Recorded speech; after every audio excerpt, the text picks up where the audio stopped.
short story by J.J. Hanna.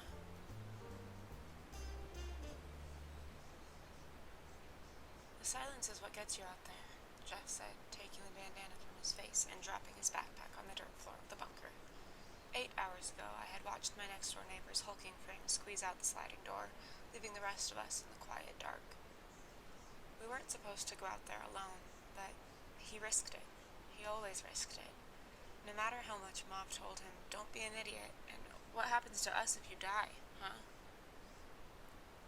None of us were really sure where Mauve came from or how she found our bunker, but she was 80 years old and spry as a spring chicken.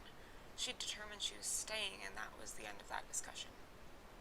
She insisted on cooking for us, not that there was much left to cook besides baked beans and rats.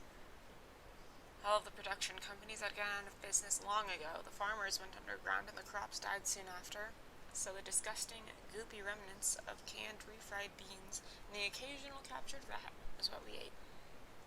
It wasn't so bad when you considered that the alternative was digging for worms and boiling them in a pot for worm soup.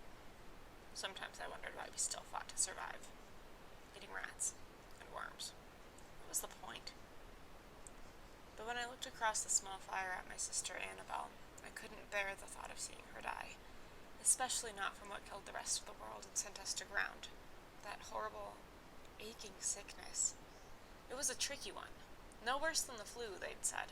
Everything had started so simple, and then it hadn't gotten better, and then it had continued to worsen. More people died. Distance yourself became the only thing they said. Distance yourself and wash your hands. As if being isolated would cause the disease to die. It hadn't. People couldn't go to work. How do you give a factory worker extended sick leave? How do you pay them for 2 weeks, which turned into 2 months, which turned into a year of quarantines? You can't. The factory inevitably goes under.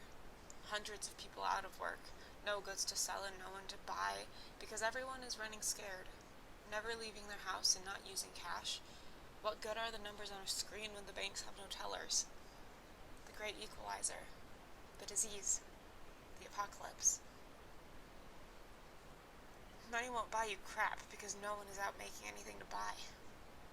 There's no more food. Eventually there were riots, and thefts, and no one could stop it because if you so much as coughed on someone, all bets were off. A sneeze here led to a clubbing there, and the world fell to pieces. So here I sit, with my sister and my neighbors in a bunker we found when we did the only smart thing a Coloradan could do. Run for the hills. Why run for the hills? Aren't the mountains more dangerous than staying in the city? Sure, I guess. But there's game up there, past the foothills where we are now. Sure, none of us know how to hunt, but we can try. And anyway, I'd rather die from a bear attack than from a hungry human any day. What's the news, Geof? Mauve asked, settling herself a little closer to the fire. We all smelled like smoke now. It was the only constant.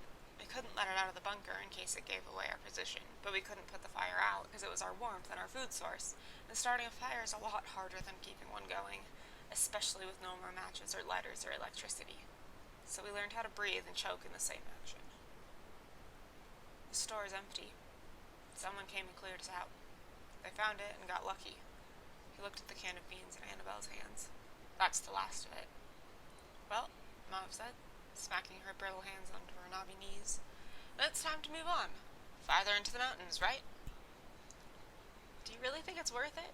Annie asked, hesitating in her want for food only momentarily. She was still a young girl, still growing, hungrier than the rest of us, except maybe Geof. Anna, love, let's move on and maybe not die there, or wait for starvation to come here to take us now, Mauve said. I, for one, would rather die by a mountain lion than by starvation any day. Annabell swallowed and nodded. Okay. When do we leave?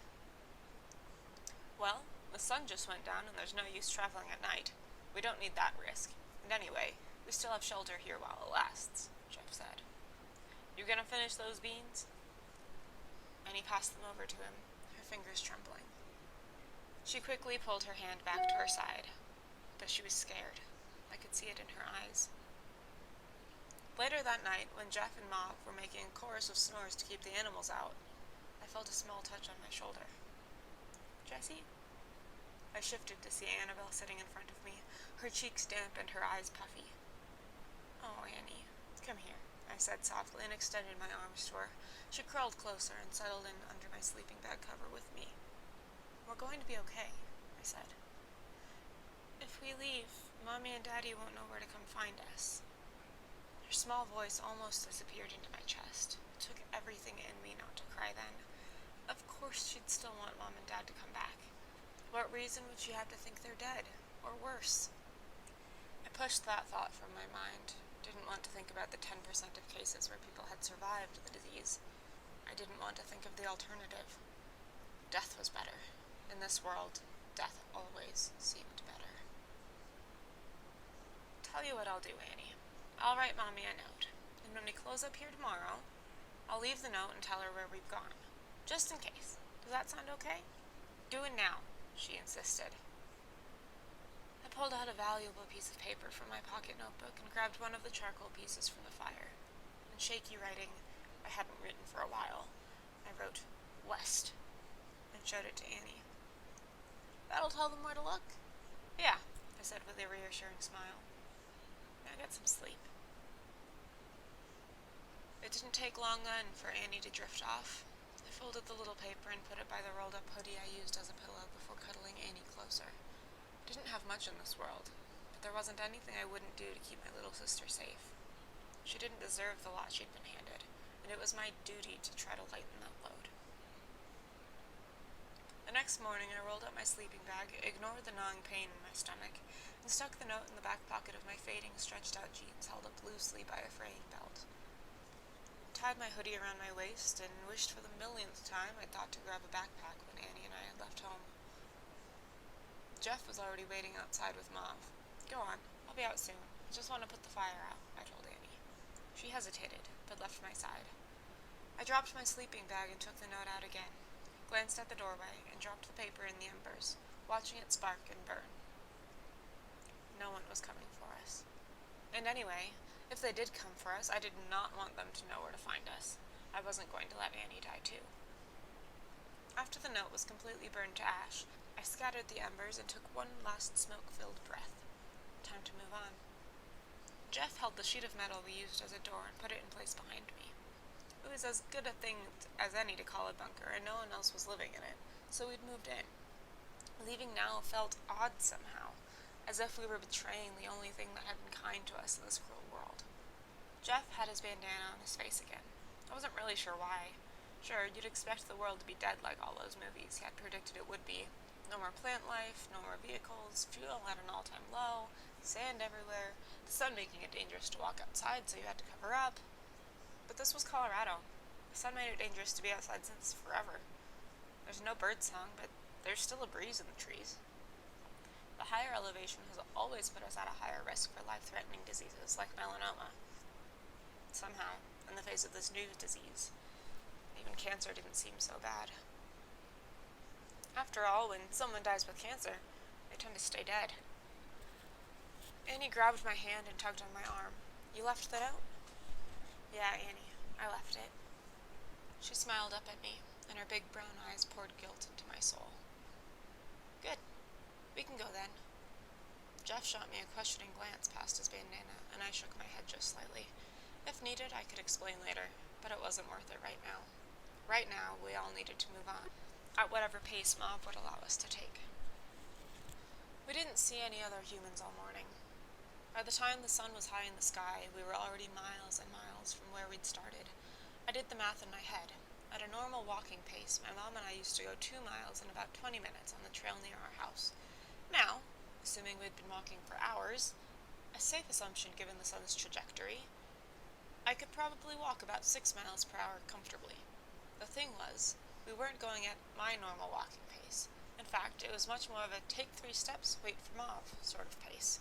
So, assuming we were going at a 4 mile per hour pace, and assuming we'd walked for about 6 hours, well, we were probably at least 24 miles from where we'd started.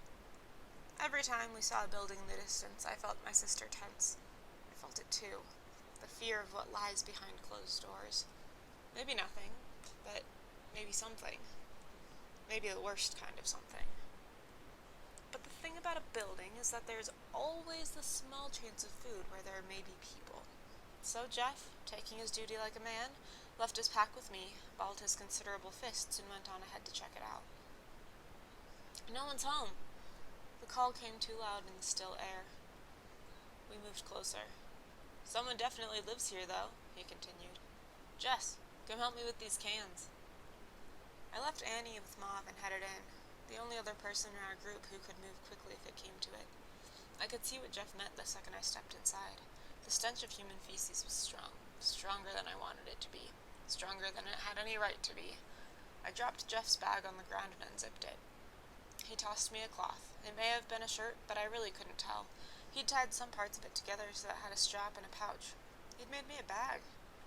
Together we stuffed as many cans as we could into our bags, moving as fast as we dared. We didn't want to miss anything valuable, but we didn't want to stick around longer than we needed to either. Once we had as much as we could reasonably carry, we headed back out into the sunshine and continued farther into the mountains, branching off toward the first stream we came across. Water was good. We couldn't necessarily trust this water. We'd need to boil it. But having water nearby was far better than not having water nearby. Survival 101. Find water, find food, find shelter. Figure out the rest later. We had water, now we had food. Next up, we needed shelter, and fire, and then we could figure out the rest. I followed Geof off the road and into the trees, glancing back to make sure Mauve and Annie were still with us. Convinced we wouldn't leave them behind, I turned my attention back to Geof, who walked with confidence deeper into the trees. Here's the thing about the trees in the Colorado Rockies. They're never as thick as you want them to be. There's little to no underbrush because the altitude only allows for so much life. And if there is thick underbrush, that's the dangerous place to be because that's where predators and territorial herbivores hang out. If you've never seen an angry moose, count yourself lucky. So even though we were deeper into the trees, we had no cover from the road. Not until we took a risk and walked around a boulder. Geof nodded. We can build a lean-to here. Is it close enough to the water? I asked. We can walk there pretty easily, he said. We'll put the privy over there, out of the way and downhill.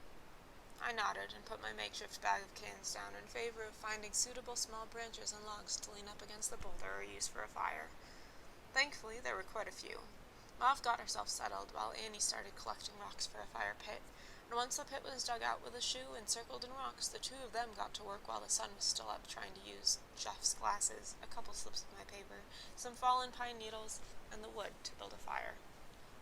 It took the rest of the sunlight, but Geof and I got the shelter set up and Mauve got the fire started and the beans heated. Once we'd all eaten, Annie and I went down to the stream and filled our cans with water, which we then brought back to the fire to boil. I felt a little bad for whoever we'd stolen from, but this was the state of the world. My sister got to live another day. We should set up a watch, Geof said, just in case of animals, or... He didn't need to finish. Yeah, good idea, I said. I'll watch first, he said. Jess, you watch second.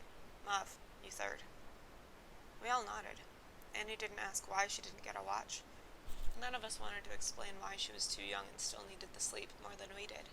She was just about 8 the last time I saw a calendar. I'd just turned 17. So much for college, right?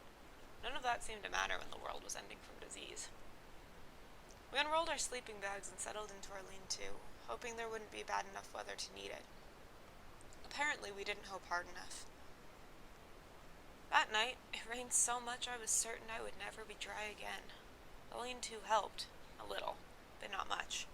After all, we hadn't had time to construct a full roof of any sort, and it wasn't long before we had puddles splashing rainwater into our faces and making us all up from whatever light sleep we'd had. It was the kind of night you suffer through, waiting for the sun to rise again and end your misery.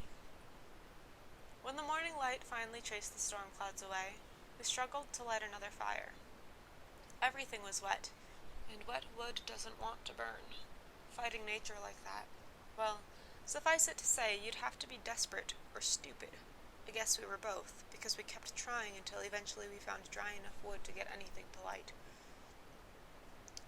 I'd like to say I'd gotten used to the unfortunate taste of beans in the morning, but I don't think that could ever actually happen. Nothing prepares you for the consistency. Even warmed up, the beans never taste the way you want them to. But they're food, and they're protein, so we ate them. Because the alternative was starvation, which didn't sound like a good way to go. You know, I still remember the days of grocery stores, Mauve said, through her mouthful. There were buildings lined with shelves, and each shelf was stocked floor to ceiling with more food than you two have probably ever seen. I almost contradicted her. I, too, remembered the grocery stores. But it was something to talk about, so I let her talk, if only to fill the space. Her memory wasn't what it once was, anyway, and in my boredom I could live with the repetitive stories, even if I could probably tell them for her at this point. There was a shifting in the bushes nearby. Normally, I wouldn't have paid that noise any mind. Probably just the wind or an animal. But I didn't feel any wind on my skin, and if it was an animal we could eat, I wanted to know. Shh, I murmured, getting up slowly and leaving the fire. Geof carefully stood too, and as much as I wanted to prove I could take care of myself, I was grateful that he was coming with me. We were both thinking it. We'd stolen food. That makes people angry, and if they're uninfected people, we'd be lucky. But there was always the off chance that one of the diseased had followed us. That was not a risk I wanted to face alone. I picked a damp stick off the ground, unsure if I would actually be able to use it as a weapon, but glad for the security of holding onto something anyway, and glanced at Geof. He nodded, and I pushed the underbrush aside, every muscle in my body tense, prepared for the worst. A rabbit stared up at me from its spot in the grass, its nose twitching ever so slightly as it debated making a dash for it or staying perfectly still. It ran when Annabell screamed. I whipped around in time to see Annie scrambling to her feet and backing toward us.